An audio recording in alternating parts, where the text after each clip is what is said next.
Hello again, everyone.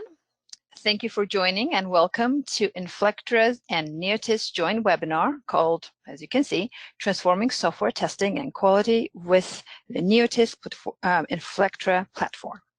First of all, let's introduce our speakers. Joining us from the south of France is Henrik Rexit. Henrik is a performance engineer at Neotys. He's been in performance testing, as you can see, for about 12 years now. And he's worked on testing massive trading applications, video on demand, sports websites, etc. Prior to Neotys, Henrik worked as .NET architect for Logica and engaged with different industries, including insurance, automotive, manufacturing, retail, and energy. Now, our second speaker today is Adam Sandman, who is joining us from Washington, D.C. area. Adam has worked in the IT industry for about 20 years now. His areas of expertise are software architecture, agile development, software testing, test automation, and so on. Currently, Adam is a director of technology at Inflectra Corporation. He is an avid speaker. His speaking engagements have been STPCon in 2018 and 19, Dev Geek Week in Israel in 2017 and 18, so Testing Day, Testing Minds, and many more. My name is Taya, and I will be moderating today. While we wait for everybody else who wanted and signed up to join this webinar, I'm going to go over some housekeeping issues.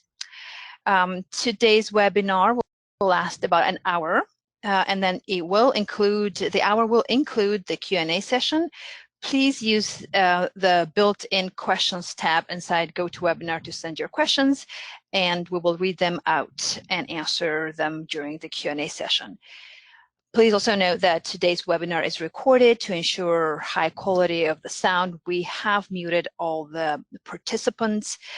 In a few days' time, we will make the webinar recording available for all who signed up for the webinar via email, but you can also find the recording on Neotys and Inflectra YouTube channels if you wanted to. Also, if you want to, you can sign up or rather subscribe to those YouTube channels. Now let's take a look at the webinar agenda really quickly. Next slide, please. There we go. After this very short introduction, we will have the overview of the products that participate in today's joint webinar. We have SpiraTeam by Inflectra, that's an ALM tool, NeoLoad, that's a load and performance testing tool by Neotys, and Rapise, which is test automation platform by Inflectra. We will cover some of the top features of this joint platform, and then we will go into the live demo and then Q&A. And now, without much ado, let's hand it over to our next speaker, and that would be Adam. Great, thanks Taya so much for the introduction. And I'm going to introduce the products, focusing initially on SpiraTeam and Rapise, and my colleague Henrik will be talking about Neotys. So first of all, I wanted to introduce the entire platform. Neotys and Inflectra together offer you a complete seamless QA platform. We integrate all the main areas that you would need, from requirements and test management with SpiraTeam, with our test automation for functional testing with Rapise, and then we also tie in the load testing and performance testing with Neotys as a NeoLoad product. Although it's two different companies, it is one seamless platform that we worked together for the past 6 or 7 years. We have many customers together, and we do a lot of joint development and joint architecture so that it's a seamless product and platform for our end users. So the different components of the platform really are the Spira platform, which we'll be demonstrating, which is for test management. Then we will be going into the load testing piece with NeoLoad, and then the functional testing piece will be last in the live demo. But before we go into the actual applications, just some of the key benefits to bear in mind as you look at, first of all, SpiraTeam. There are a lot of tools out there that can manage requirements and test cases.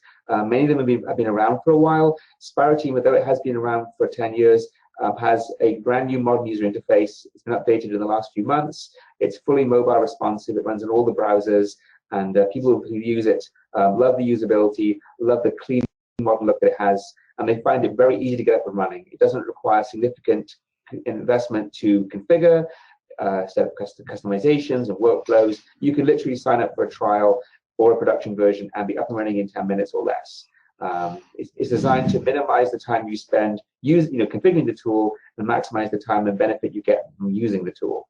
And because of that, we do offer an integrated product suite that's pre-configured to give you requirements management, test management, defect tracking, and agile planning all right together out of the box, versus having to go through a marketplace of different plugins and different technologies. You can basically get out of the box all of that functionality working in day one. But that doesn't mean that you're limited to just the functionality we provide. SpiraTeam is fully committed to being an open platform, and so you can add in different tools. So for example, when we demonstrate some of the features, you'll think, well, I could integrate some other tools that I already have in my enterprise architecture, in my portfolio, in my DevOps tool chain. Those tools can be added in seamlessly. We've got plugins for all the major tools out there, and we'll go through some of those. But before we go into the integrations, just outline some of the features you'll be seeing in the live demo. First of all, we have a powerful requirements and test management module. You can write all of your requirements in the system. We support user stories requirements. We have a use case tool. All of the requirements can be linked to test cases, and those tests can be manual test cases if you're doing traditional testing. They can be exploratory tests using our Chrome plugin. They can be automated unit tests using any of the unit test libraries, from Jest or Mocha to more traditional tools like NUnit, JUnit. Whatever your language, we've got a plugin for that. And then the test cases and the performance tests are all tied back to those requirements, so you can monitor the coverage. Knowing that things have passed is good. Knowing that things have been fully tested is better. And so it gives you that full view.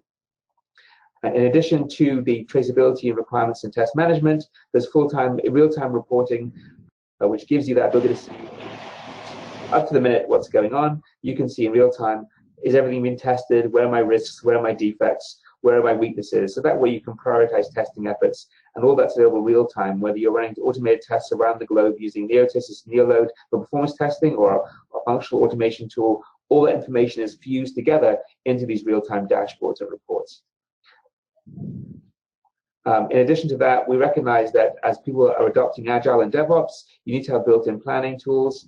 And rather than having to have a whole separate set of tools for planning versus testing, SpiraTeam does offer you an integrated planning solution where each of those user stories and requirements can be broken down into tasks and into source code modules and builds, and those can all be tracked and managed as well. And you can use that to fuse the planning and DevOps side into your QA platform.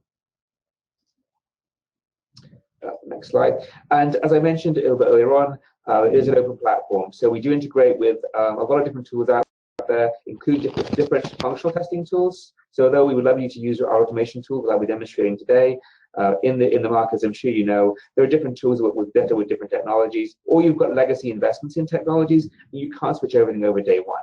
So you can use SpiraTeam with, for example, Selenium. You can use SpiraTeam with Test Complete. You can use SpiraTeam also with tools like Jira, GitLab, or Microsoft Azure DevOps.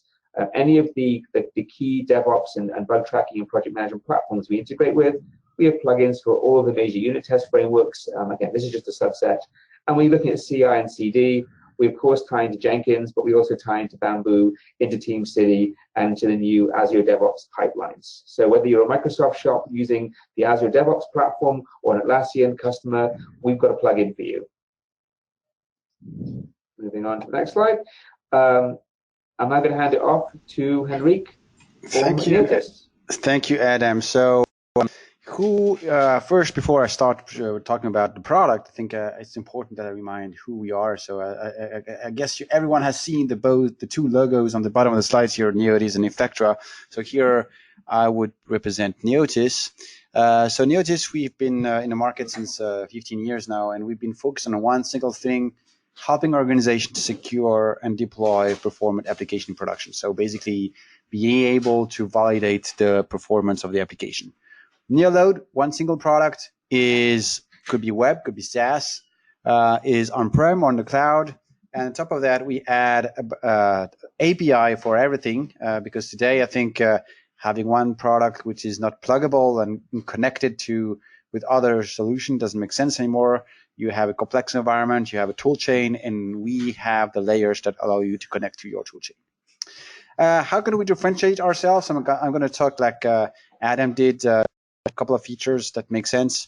But briefly, compared to the other solution on the market, we are the only one to provide a feature called automatic script maintenance.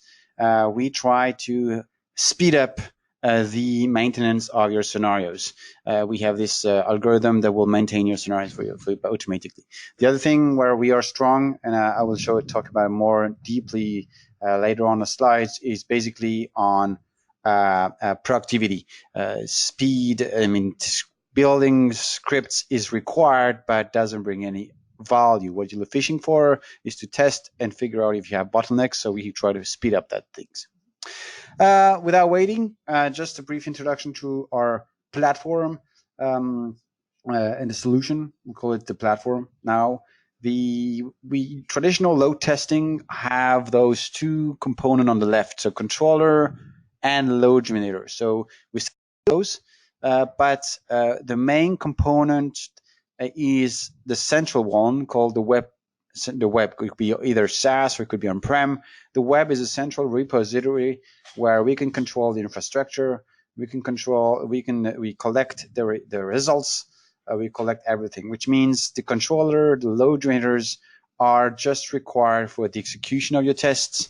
So that's why we have they are compatible into any containerized environment. So OpenShift, Kubernetes, or traditional operating systems, of course.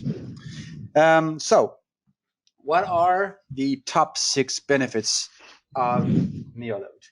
So we have, first of all, I told you, as I said, we try to have a better TCO. So we try to help organizations spend less time building testing sets and more time validating their releases and going in production.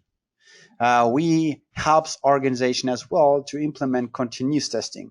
Continuous testing, you see, it's a lot of automation, a lot of small and smart features that allows you to implement the automation. We need to have a large technology support. We invest a lot on what's going to be next on the market. We don't want to go back in the past and support old technologies. We want to be first on the new stack. Otherwise, similar to what Adam explained to you previously, we have a large ecosystems, a lot of integrations available. We try to also help you to deliver not one desk performance testing, but a real collaboration of building assets, analyzing assets, reusing assets. Collaboration is important, especially in Agile and DevOps environment.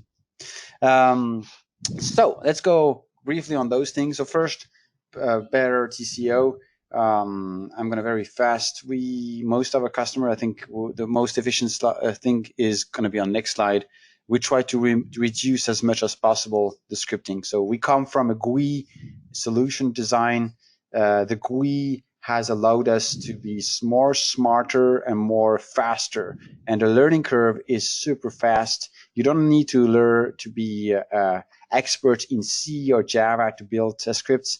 It's very intuitive to build load testing scripts.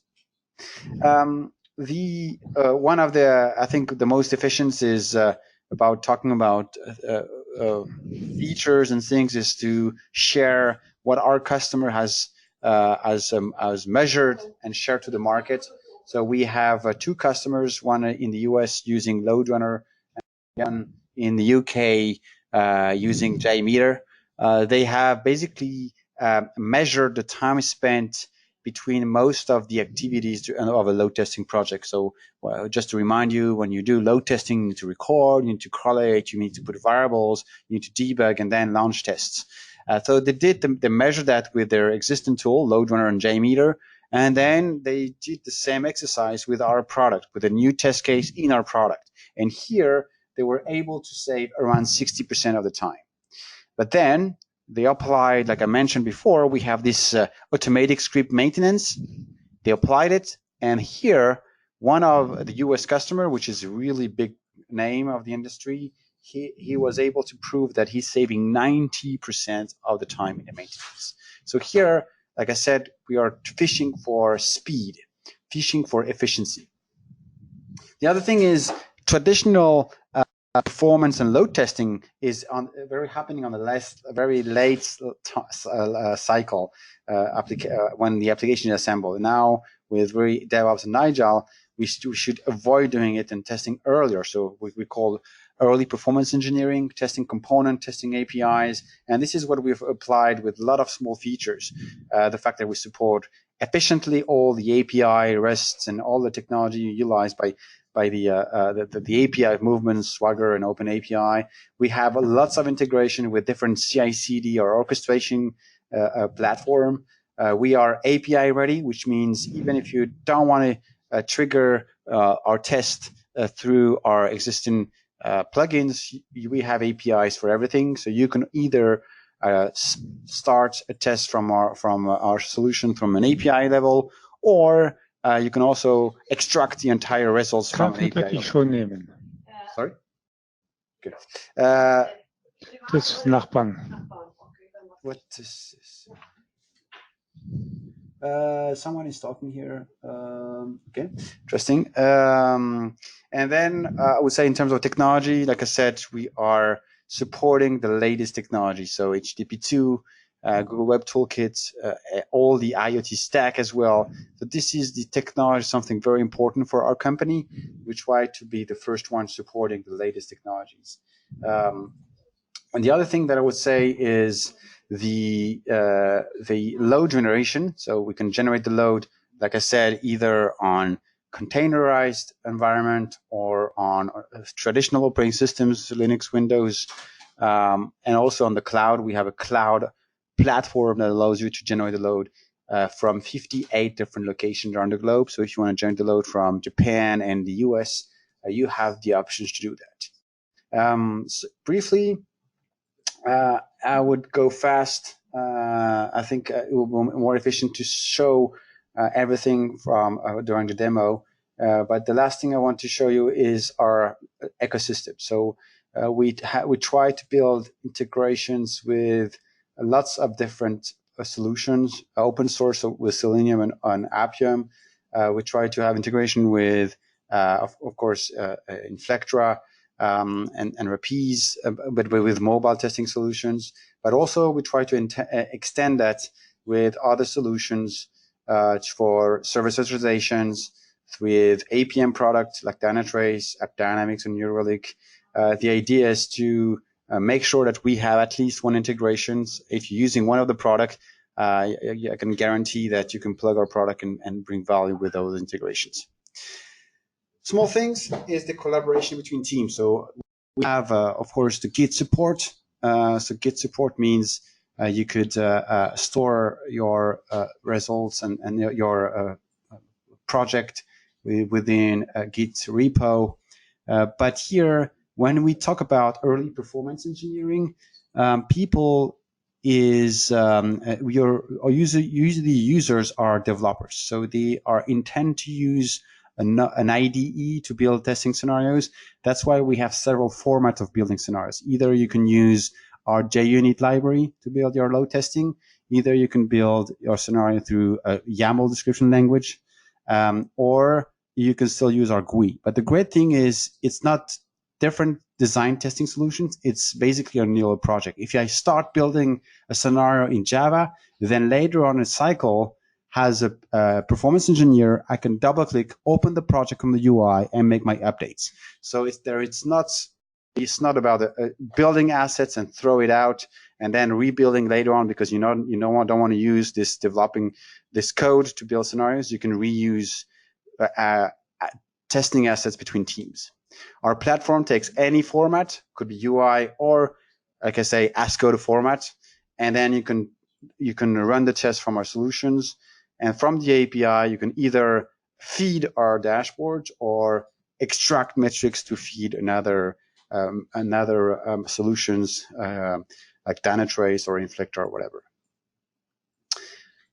So I think I cover most of the things. I think it will be more efficient to see it lively. So don't be patient, and you will see that in a few minutes during the demo. So I'll leave it to Adam to explain about Rapise. Thanks, Henrik. So the third component in our seamless platform is the Rapise test automation tool. And in the same way that Neotys has moved, takes you beyond the traditional way of script-based for performance testing, Rapise does the same thing for functional testing. So in many of the tools out there that people use, like Selenium or some of the Ranorex-based tools, a lot of the functionality is done, unfortunately, by scripting. You have to maintain C# libraries or VBA if you're thinking back to the days of Quick Test Pro, UFT, and you become a programmer to do automation. And that's great when you're the programmer, but then unfortunately, when you want to move on to somewhere else, someone has to maintain all of your scripts and all of the logic and everything you put into that. And so whilst it may be easy to create scripts that work when the application changes, and of course with agile applications are changing every 2 weeks and every sprint, or with CI/CD potentially every day, those scripts become out of date and meaningless and impossible to maintain. And then when the person who developed them moves on, they get usually thrown away. And in fact, I read a study that even though there's more automation tools available and more open source automation tools, the percentage of test cases that are being automated has actually decreased in the last 10 years, which is a scary metric when you think about it. So unfortunately, the more tools we have doesn't necessarily make it better, it may make things worse. So one of the key designs within Rapise, in the same way as NeoLoad does for performance testing, is make it easy to build maintainable tests. So you're not dealing with low-level script, but it's all done through a codeless interface, a scriptless interface, and it's scenario-based. And the second thing about testing, particularly with web applications, is the fact that as applications change and move around, it's easy to build a script that doesn't maintain itself because the application changed in subtle ways. So can you make the tests self-healing and be able to be robust so that when the application does change, the test can still work without having to make changes? So those are some of the two key tenets about Rapise and why it's different from some of the other tools on the market. And then the third thing would be its breadth of coverage. Versus having to learn one tool for mobile, one tool for desktop, one tool for web, or one tool for API, Rapise can do functional testing of all four platforms. And then another piece that we find very common is that there are applications like Microsoft Dynamics 365, Dynamics AX, Dynamics Nav, Salesforce, things like that, which have very large component libraries. They're very, very hard to automate because they have large amounts of controls on the page, and they're not always formed with the best web design or best desktop design. So an automation engineer can spend a lot of time having to understand how these applications work and build automation. And even when they do, the automation doesn't necessarily work itself very well, and the maintainability is impossible because you don't have access to the source code of these tools, but you're responsible for automating it. So we build accelerators which actually recognize this is a Salesforce application, this is Dynamics AX, this is Dynamics CRM. We built all the logic in to understand those applications, and we keep in step with the cadence of those platforms. So as Dynamics or Salesforce updates, Rapise itself will be updated. So you as the automation engineer can build tests instead of trying to figure out what Microsoft or Salesforce has done in the latest release. So it takes you out of that upgrade game. And then the last piece is any platform, however good it is, needs to be extensible. So the design from day one was to be an extensible platform so that we provide you these accelerators for different applications. But if you build a custom application, you can build your own libraries, which again separates the test design from the technology. So it's much more maintainable. So those are some of the key benefits. We'll go through more of this when we actually do the live application, so I don't want to spend too much time on the screens. This is what it looks like. It's got a table-based interface, so test analysts can design the tests. You can different tabs to different scenarios. You can join them together. All of the tests rely on what are called objects, which are items in the application being tested, and we support both UI objects, which are physical elements on a page, on a desktop app or a mobile screen, or they could be API endpoints and API methods, and you can combine them into a seamless flow. So you could even make AJAX web calls using REST at the same time as checking a table on a page with a list of items. So you can mix and match. It also, as I mentioned, is extensible. So even though it's primarily codeless, when people wanted to use code, there is a programming language available for extending it. So that way, automation engineers can write extensions when they need to, and the main test flow can be done without someone who's a programmer. So you can have different members of the team collaborate with different levels of complexity. And that simplifies the maintenance so that when you do have to make changes, all you're doing is changing methods, relearning an object, remapping an object onto the application, and updating the script. You're not going in there and changing code and rewriting scripts from scratch. And in the same way that we believe in an open platform for SpiraTeam, we've also developed Rapise to be an equally open platform on the functional testing side. So you can test web applications in any of the major browsers, or we support mobile applications, iOS and Android, and that's both native apps and mobile web. And we do that using Appium and Selendroid. We also can handle most of the desktop technologies, Windows, Java, Qt, Eclipse-based apps, as well as traditional Windows apps. And we also have plugins for various component libraries. So people who are using third-party components haven't got to build their own tests. We actually have components pre-built for those. And then on the package application, we support Dynamics AX, CRM, the two big ones, plus also Salesforce, and also Dynamics Nav and some other members of the Microsoft DevOps and Azure platform, things like SharePoint and things like Box and Dropbox as well. So, and as we're adding more applications, we maintain the cadence with those different platforms. And then we also integrate, obviously, as we're going to show you, with NeoLoad, and also we integrate with Selenium and Appium. So if you want to be able to use Selenium Grid or Source Labs or Cobaton or Browser Stack or any of the cloud platforms, we can use all of those as well to run the tests. So with that, I'm going to end the PowerPoint and move into the live application. So let me just close that down. And Henry, can you bring up the RDP? Great. So we're going to be showing you a couple of different applications inside this virtual machine. I'm using AWS today for that. So the first application we'll be going through is SpiraTeam, and that's our, as I mentioned at the beginning, it's our application lifecycle management solution, and that lets you manage your requirements, your test cases, and all your test results in a single place. It can also be used to plan your projects. And I can only scratch the surface in this webinar because we're going to have to cover all three tools. If you're interested in more functionality, we do have some other webinars that focus solely on SpiraTeam. So the way the system works is, in the main navigation, we can support different products and programs. And so it is an enterprise tool. People can use it to manage their entire organizations. And you can see in here, we've got a library of different programs we're managing. We've got our Dynamics program, our external projects program. Each of these programs will contain different products. And so you can manage an entire organization full of different systems that are being tested, your back office, front office, web applications, e-commerce. All of them will be different products in the system, which are then grouped into programs. And then each of the products will themselves have what are called releases and milestones. So that way it lets you manage everything in a simple and to understand tree view, and you can report at these different levels. So your teams might be working at the sprint level, looking at the particular sprint, what's the status, what's left to do before we go live, move that into the next release. You can also be looking at the program level or the product level, so that the product owner can look at the product across all the releases and all the sprints and have a view, and the program manager can see the program level view and see everything. So there's dashboards at those different levels. So for example, if we look at a sample product view, we can actually view a product dashboard, and that will show you some key metrics for your product. We load that up. So here's an example product with a testing view for your QA manager. They can come in here, they can see the progress of test cases, and these could be both manual tests, exploratory tests, but also performance and functional tests being run. I want to show you some of those today. You can also see the requirements test coverage to see what is the percentage of my requirements and my features and my user stories that have been tested. In this case, 50% of my requirements have no test cases. So even though my tests are looking good, they've mostly passed, there's no failures we can see, we've got a huge gap in coverage. So that's an important metric that often gets missed when you're looking at requirements and tests in isolation. And you can look down here as the QA manager and see, here are all the different releases, and here's the individual status for each of those releases. And if you drill into a release, you can go down one level further to the sprint level. So for example, if we click on release 1.1, that will go us down into the different sprints that are under that release. We also can show you like that. So here's the 3 different sprints, and then here, this one is already passed, this has got failures, this one's not yet fully tested, and there's failures. You can also see the progress rate over time, so not only what's happening right now, but you can see the progress. Are we getting better? Are we getting closer to our destination, or are we getting further away? And you can see the activity as well. There's lots of different metrics on this page. This is the testing view, which focuses really on the QA side.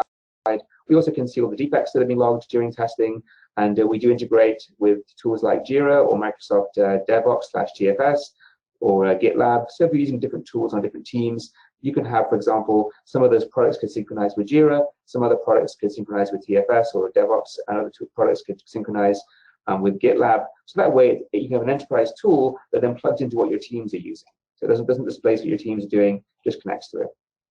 In addition to the product view, for the QA manager, we can also look at the development view, which is the DevOps view, and that will let you see things like the builds that are being passed and run. For example, if we're using Jenkins or TeamCity or any of the other CI tools, you can basically see those different step metrics here as well. And that way you can see what's passing, what's failing, how many builds are being run. You can also see source code commits. You can see burn down graphs of all your user stories, what tasks are open and closed. So gives you a manager view of the DevOps tool chain, all the things that are happening in flow, what needs to be done. And when we show you later on, when we run builds, run and pass, they can also trigger testing activities. So your tool chain can either be directly calling through Jenkins, the different automated tests, or you can have it so that when they run and pass, SpiraTeam can go out and schedule the different tests to run. You can mix and match those. And then, of course, you can always draw that dashboard back up to the entire product level. So as well as the product level reporting, you can also see a program view. So if I go back to my navigation, there's different programs. You can see different programs here, and you click on the program view, it lets you see a program dashboard as well. And that will contain all the different programs and all the products together in one single easy to view page. So here's 4 different products, and here's the program view, and you can see the metrics across each of the programs. So that's some of the reporting and dashboards. If we go into the product itself, let's go and create some information. So let's go into the webinar platform. And for today's demonstration, we're going to be, first of all, doing some manual testing, showing you how that would work. And then we'll be integrating it with both Rapise for functional testing, and we'll be showing you how it integrates with NeoLoad, which Henrik's done the NeoLoad demonstration to show you how you tie that piece in, to show it the seamless nature of the different tools. So the way you design things is you can work in 2 different views. If you're working on a more traditional project, you will have a requirements view that will look something like this, where you can see all of your product requirements. These are 3 requirements that roll up into a parent epic, and you can add requirements using the inline editor. And all the requirements can be stored in here. We do support both textual requirements and use cases. So for example, a new requirement might be can delete a book in the system. That's a new feature we're going to add. When you create a requirement, you can edit it directly in the system here. Every page has a detail page. I'll put the tab over here. Here it is. And this is the requirement. It's a feature. You can have different cases. It's all configurable. There's a workflow engine built in, so you can have teams review everything. And in here is where you will define the feature. So as a user, I want to be able to delete a book. The system should warn me before it does it. So that's how you write a simple requirement. You can have tasks defined in the system where you can create different tasks for team members. If you're doing Scrum, those tasks can then be tied out in different sprints. Otherwise, what you'll do from the QA side is then want to build test coverage. And this one requirement can have different test cases. So right now there are no test cases. So I can go into the Add button and I can look at my existing test case repository. There's an automated functional test right here. There's an automated performance test right here. None of these actually match this. So I want to create a new test case instead. So I can create a new test case directly from the requirement, and it will build that in the system. If I click on it, if it's an automated test, I don't need to do anything further other than change the name, and then I can link it to either NeoLoad or Rapise, depending on if it's functional or if it's performance. However, we're going to do a manual test case for a UAT type of testing, so it's a scenario test. So we'll change the type, and instead we're going to write it as if it's going to be run by a user. So for manual testing, we'll just change the name. Tests that we can delete a book in the system.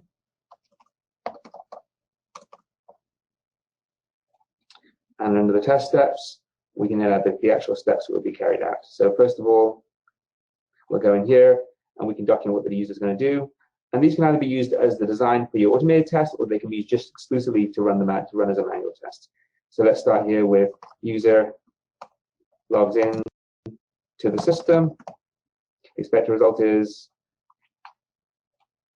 the user is logged in correctly. And you can parameterize your test. You can have sample data. So let's go ahead and create a login variable right here. Add that. We'll create a password. Make that a parameter right here. And you can add those directly into the test design, just using the insert at cursor, like that. And I'll just put a new line between them. So that's how you can do a parameterized step. And let's add another couple of steps. And then the user would go in here, and user clicks on link to show books. Oops. The book list is displayed. And let's say you want to put a screenshot in, because that's very helpful for a tester. You can go in and put a screenshot in. Actually, hold on. where's the browser? Yep, thanks. So there's a book list. Let's pretend we want to get that page. We'll pretend that's the book list page. Just do print screen, and you can paste that right in here to your test design. So I don't think I can do print screen on the through the RDP section. Okay. If it was on a real machine, not through webinar, I can print the screen in right here, and it will paste in right here. So that's how you would write a step. We'll do one more step, and then we'll run it. And basically, third one is user clicks delete on the book. The book is deleted. So that's a simple 3-step test case. And what you would do typically is we want to build what are called test sets. Those are our test scenarios. We've got ones we've written before for the automation that we'll do a little bit later on. But for the manual testing, you might want to create another test set. So I'll go in here, create a new test set, and we'll call it executing the smoke tests during manual testing round or something like that. So that's our set. And obviously there's only one test case, but in real life there will be more than one. So we click on that. And what we'll do is we will now add that test case to the set. Go here, you can search, you can browse by folder, whatever's easiest. I think it's in the root actually.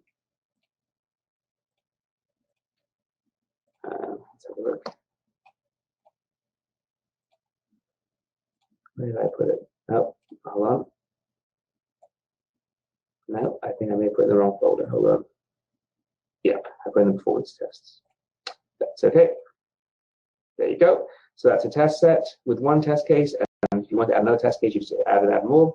And then the last thing you might want to do is change the parameter values. So let's go in here and set a value for the login. And we'll tell we're going to log in as librarian. And another parameter, we'll log in as password, which is also the same value. So that way you can take a parameterized test and you can basically pass the data through. Okay, so that's how you write a simple test set. Once you've written it, you can then assign it to the tester, either to an individual release or a specific sprint. For manual testing, you assign it to a user and give it a date.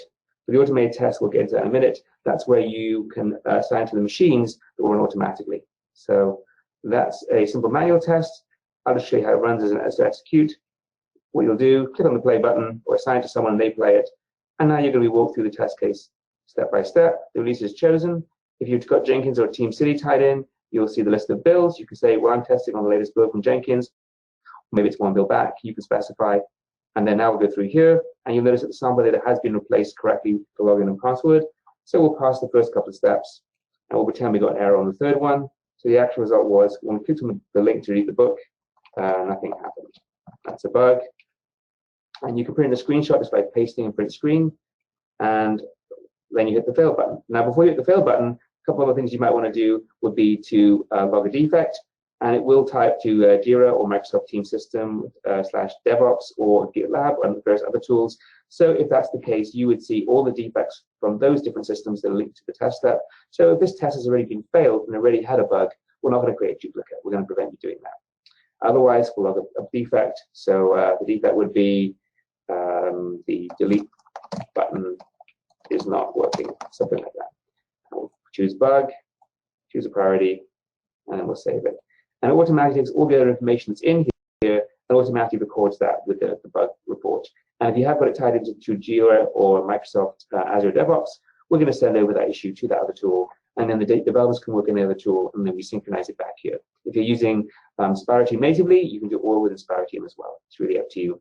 Now, we do have some different views of the system. This is our split view. Some people who are migrating off of things like spreadsheets and other manual methods, they often like a long list of test cases and steps. So we do have this new table view, which is nice. And then the mini view is really handy.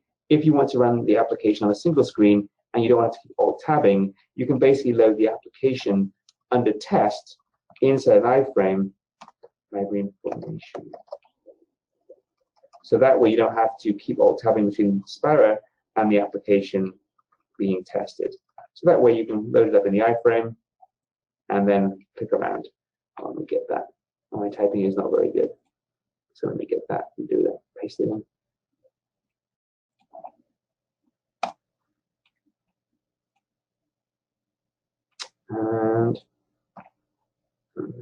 Let's try that. It may be on this webinar session. No, looks like the webinar doesn't like this. Yeah, so you put the application in here and then you can click around. And in this case, I'm actually running myself in here, which you could also do. And that way you don't have to Alt-Tab, you can click around in here and hit pass and fail on the outside. When the results are logged, you can hit finish, and all the results that come in, those will then be logged into the test run section. And that's also where the manual, the automated test runs will be, as well as the automated ones. So we can go in here on test runs, and you can see all the test results that have logged in, including this manual test that just happened, and you can see all the automation runs that we're doing in a minute. So here's the automation run we just did, and this will also generate a defect that gets linked to it. There's the result, it failed. That's the test that I was a part of, that's a test case. This is the release. Here are the steps, pass, pass, fail, and there's a link to the defect. And that's the link to your defect right here. And as the defect gets fixed, it then gets pushed back to the tester, who can then hit the retest button, retest it, and then close. So that's an overview of a typical manual testing cycle. We created a requirement, created a test case, designed the test case, added to a set, executed it, ran the results, looked at the results, logged the defect. So now I'm going to hand over to Henrik, who's going to talk about the performance testing piece, and then we'll hand it back to me to wrap up. All right, so let's see the NeoLoad piece here. So first of all, I will start with the central web dashboard. So web dashboard, I mentioned, our architecture has controllers and load generators. So controller is the way to execute tests, but we will see also if you want to build scripts, or we don't call it scripts, but who's familiar with a load runner or other load testing solutions, usually you call them scripts. So we can build also the scenarios or the testing assets from our controller as well. So controller could be also like a designer. The web dashboard is mainly here to store the results, to run tests if you want to basically manage, trigger the execution from the web. But you can still do it traditionally from the controller, and you will see it in a few minutes. And you also manage your resources, so you can create zones. So basically, it's like you're from the web dashboards, you will manage your infrastructure, saying that I have X amount of machine controllers in that zone. In Amsterdam, for example, X amount of load generators there. So I could basically run a test on that network location. This is we call it the sort of infrastructure. You can, of course, book a test to be executed tomorrow or every morning, and we will block the infrastructure. And in the release that will come in July, so now, so soon, in a few weeks, we will have this concept of dynamic infrastructure. So dynamic infrastructure means we are connecting to your OpenShift cluster, for example, and we will spin up the expected infrastructure required for the test in terms of controllers and in terms of load generators. So that's basically the concept about it.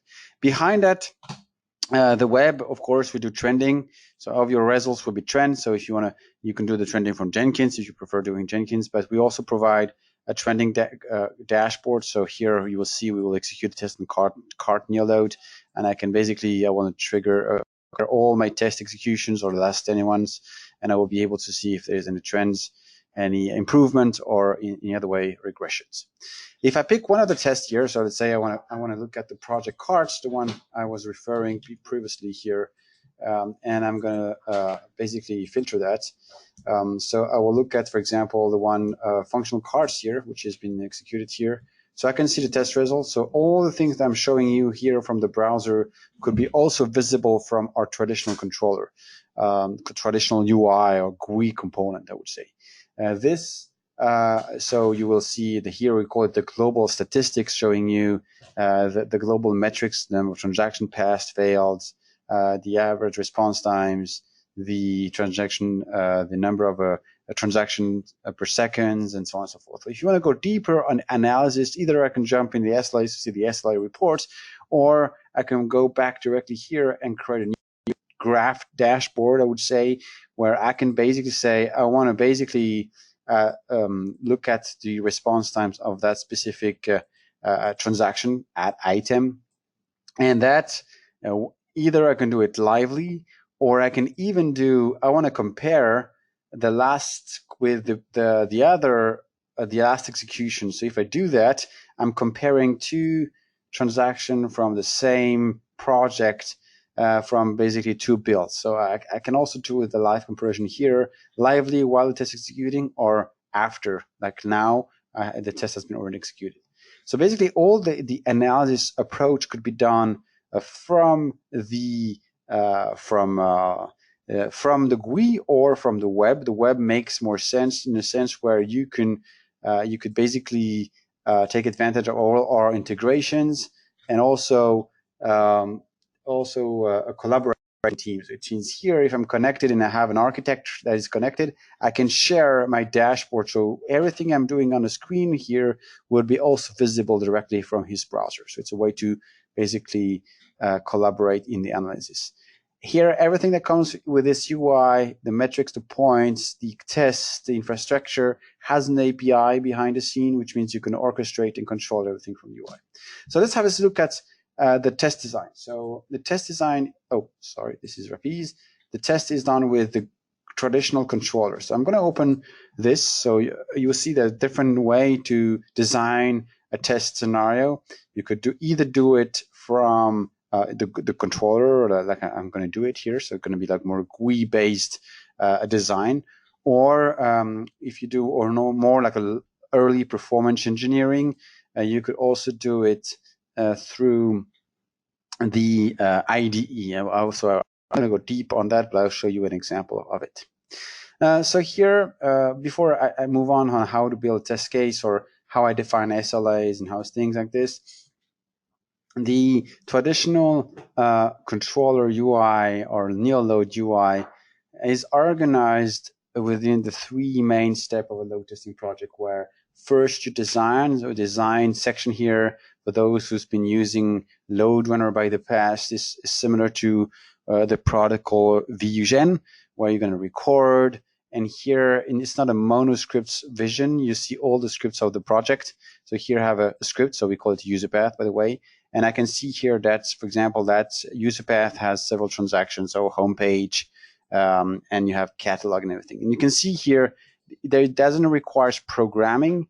I have a couple of logical actions, so loop, while, if, then else, and so on. So if I want to do a condition or something, I can just drag and drop it, put my condition. I have already some operators available. So it's very intuitive. You don't need to know any coding language. That's the approach behind it.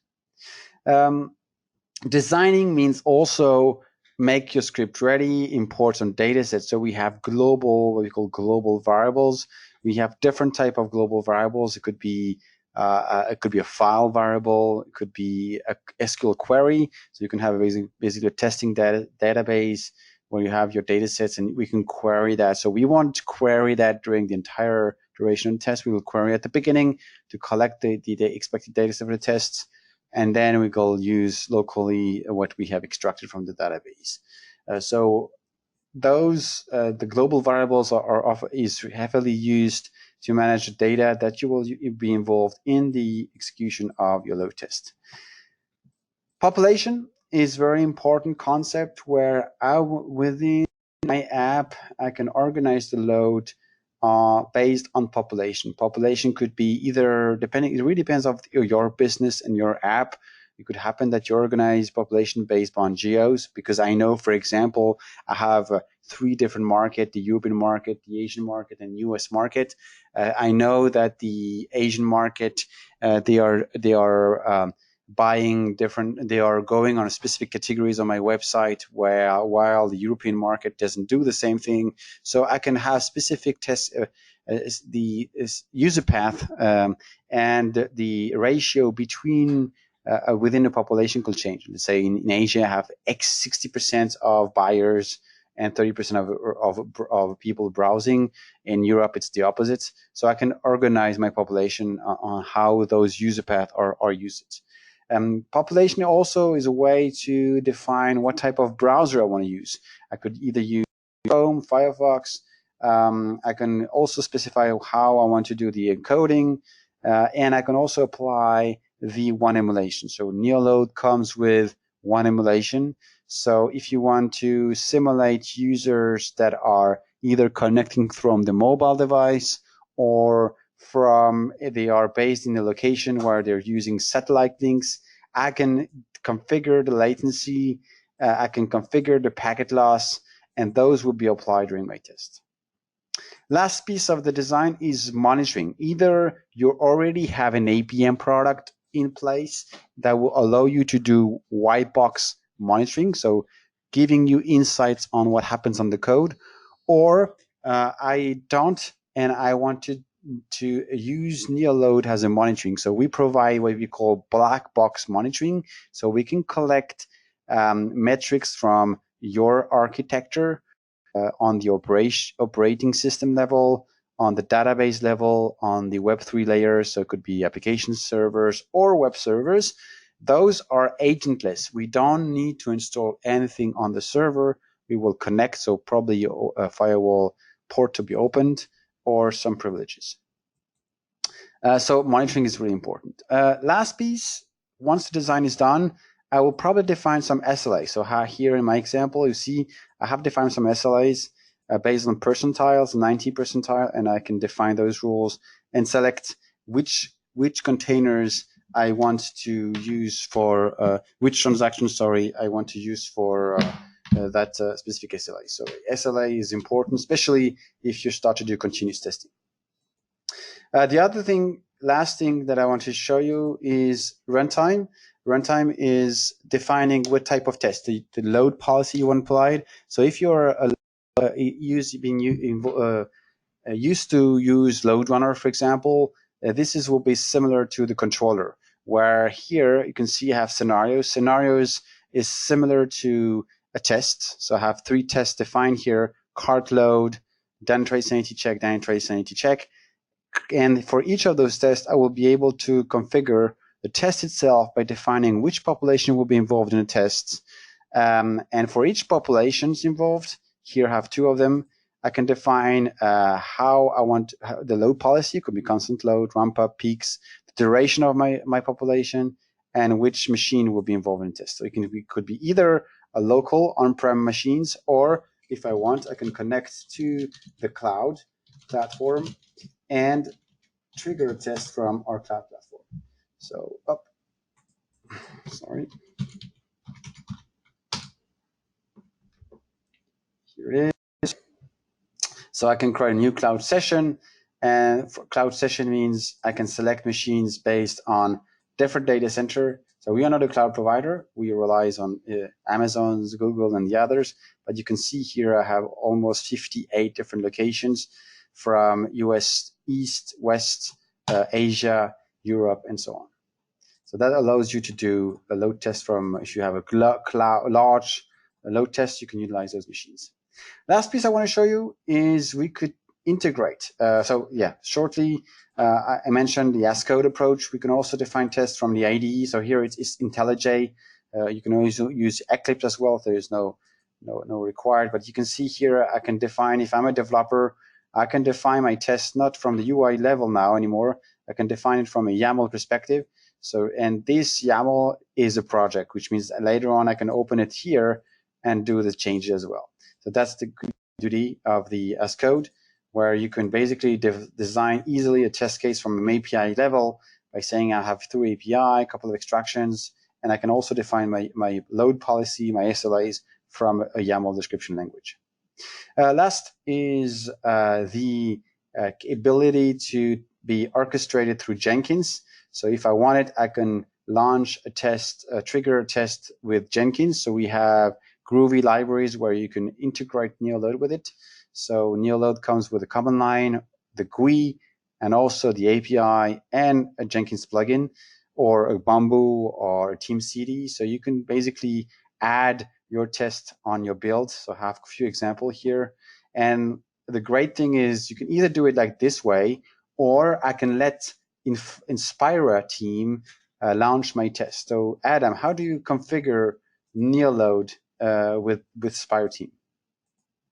Great, thank you. Thanks for asking. So let's go. The last piece is how would you connect SpiraTest or SpiraTeam to then run that same test. So the way we do that, and I already configured it just to save some time today, is I went into Spira and I went into the test design, and you create a test case just like the one we created before, but for an automated test, there is no need to write any steps. You just simply create a stub that's the name of the test, and each of these will map to a load scenario. And the reason we do this is so that the SLAs that Henrik defined, that, for example, the number of page requests, the number of response times, you can set those boundaries in NeoLoad. And what you care about from a test management standpoint is, did you meet those? And so, did you pass or fail? And because the business side, if you met them or you came close, it might go warning or it might go pass. If you didn't meet those SLAs, it will go to failed. And so you just simply link that test case to the requirements, and then you point to your NeoLoad test design, the project file and the scenario name, and you can pass parameters through if you want, or let NeoLoad do all of that.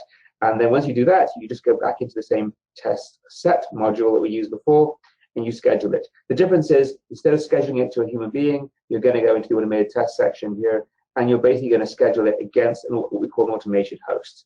And that's just wherever the NeoLoad controller is available.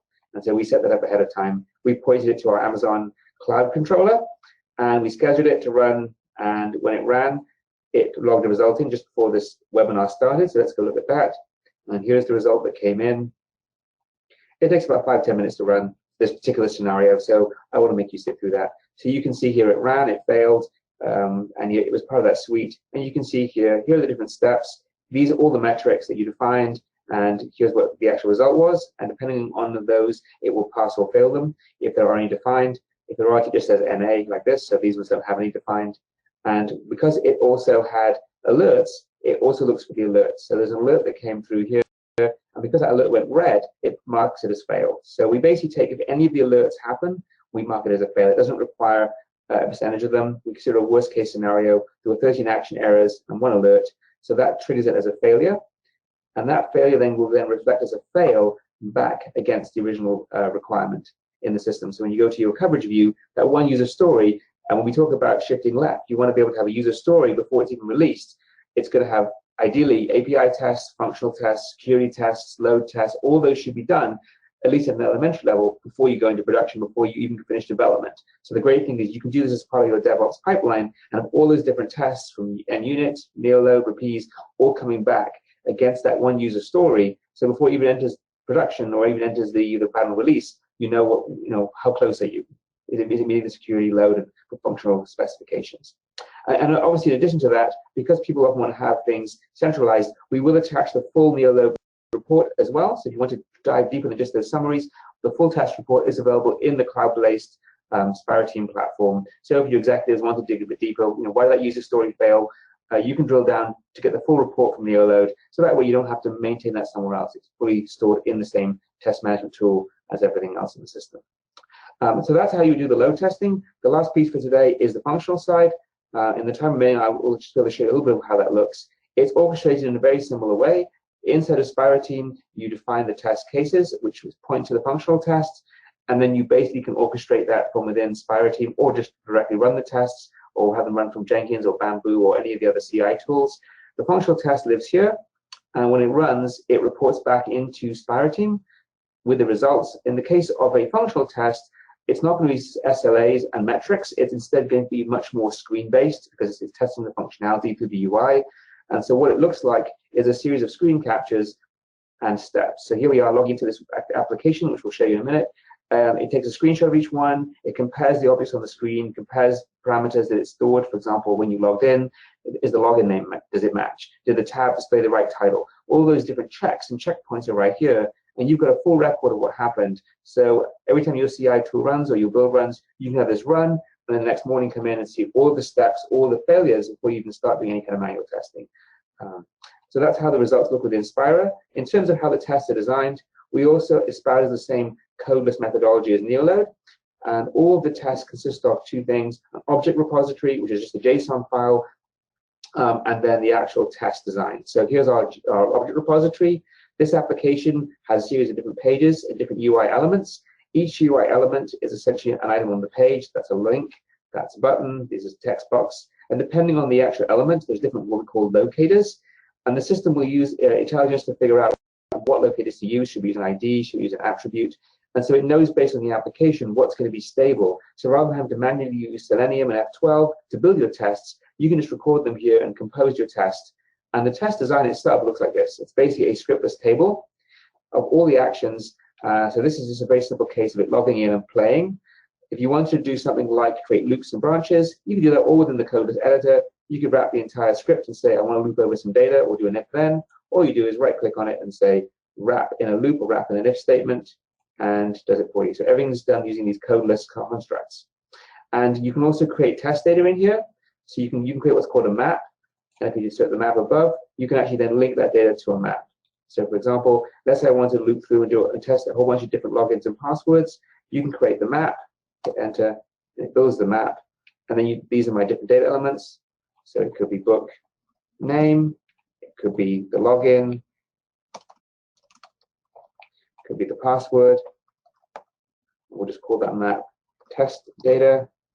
And then you basically go in here and you tell it to use the map, and you can now replace your parameters with the variables. So it's really easy to use. It doesn't require any coding or scripting. And that way you can get your data either from this sheet, or you can actually pull it from an external data source. So we do support APIs. You can pull data from an API source like a REST or SOAP library or a relational database. So here I'm basically saying get the login value and put it in the login field. Otherwise, what you could do is you could basically take that from one of the other sources like a database right here, or you can go into the tools and you can do web services and pull in a REST or a SOAP service, and that uses our SOAP or REST editor, and that can be used to either test the service, which is one option, or it can be used to get data from the service. So you can mix and match. So that's how the test would look. Unfortunately, due to time, I don't have much time to go a lot more into Rapise. We do have some more demos and webinars focusing solely on the test automation piece of Rapise and how you would use it. So feel free to join one of those webinars that we're hosting. Handing back to Taya. And with this, I am going to close this webinar. Thank you for joining us today and have a very good week.